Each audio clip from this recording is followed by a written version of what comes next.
In proportional cultural significance as the Osun-Osogbo festival is the Igwe festival of the Benin Kingdom. Many centuries ago, long before the coming of the white man, the Edo people of the Benin Kingdom, known for their mastery of bronze casting, never ceased to amaze the world as they continue to protect their tradition, keeping it unique and giving the world insight to how they lived many centuries ago. There are varied claims to the origin of Benin, but one thing is clear: the political system and customs of the Beninese were already well established by the 14th century. The expansion of the Benin Empire dates back to a period long before the first European written reports were made in the 15th century. At the height of its expansion, Lynn Roth, a British anthropologist, became the first to refer to the empire as the Great Benin Empire in the 18th century. Most of the greatness of the Benin Empire can be attributed to Oba Eware the Great. In Benin parlance, we say, Egbe Waya Biobase. That's okay, it's just like to say, is the last Oba of Benin. Oba Eware was the greatest warrior legend and the most outstanding king in the history of the Benin Empire. But his ascendancy to the throne was not a smooth tale. He was a great mystic. Being an Oba, having passed through a lot of difficulties as a prince, that actually groomed him to become a very great Oba. On ascending to the throne, he revolutionized the kingship system in Benin and introduced the Ugwakbata hairstyle to differentiate the chiefs. It means the style of our hair as a traditional chief. Not just traditional chief, title chief. So if you are a chief in the palace of the Oba, you don't just have the right to do it without the consent of the Oba. But in Somalia, you still find village heads. In Benin, we call them Ojonwere. Those are the representatives of the Oba.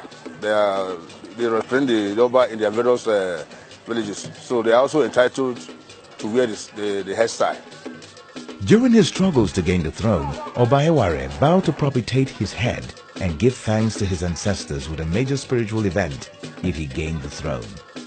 This is the genesis of the modern Igwe festival, which started in 1443.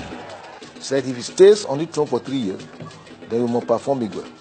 It is anointing. Igwe means anointing. 3 years after he was still there, then he now declared Igwe. Since then, Igwe Festival has become an annual event in Edo land, observed by the Oba of Benin and the Edo people to mark the end of a year and to celebrate the beginning of a new one. It started, yes, with Oba Eware to be celebrated when, at the time, the Oba ascends the throne. Oba Akinwa II changed that whole situation. Let it coincide with the end of the year. To the Beninese, the Igwe festival is sacred and has been treated as such until the invasion of Benin by the British during the festival in 1896 and the capture of Oba Ovorame in 1897. Between 1897 and 1918, Igwe was not celebrated, and the repercussion for the Beninese was an outbreak of influenza epidemics, which Oba Eweka II attributed to the non-observance of the Igwe festival. Oba Akinwa II, who ascended the throne in 1933, restored Igwe festival to its full glory and importance in the life of the Edo-speaking people of Benin.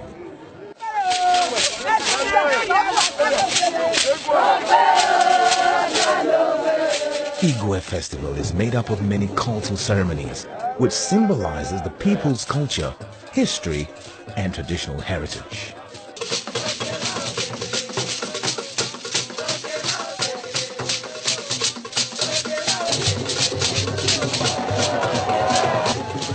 One of such ceremonies is the Ugiron, a reenactment of the history of Benin people.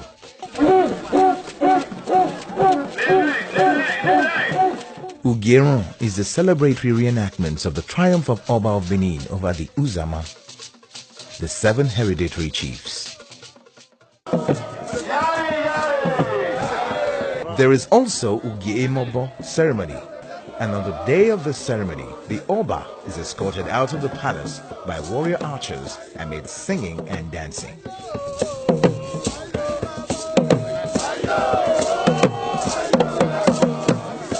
He sits inside a tent in front of the palace as the chiefs come to pay homage. To commence the rites, the chief priest strikes the drum for the Ewini traditional music to be played.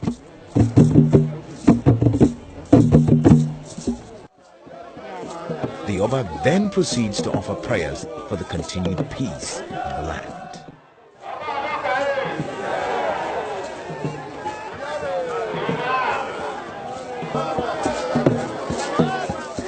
After the prayers, the Oba is escorted back to the palace.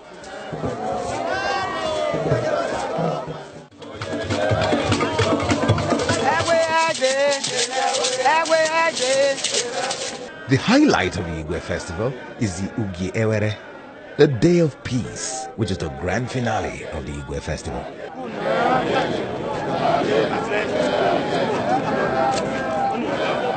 The importance of the Ewere is to signal blessings to every house. On the Ugi Ewere Day, the Ihogbe's, led by the Isekure, presents the Ewere peace leaves to the Oba.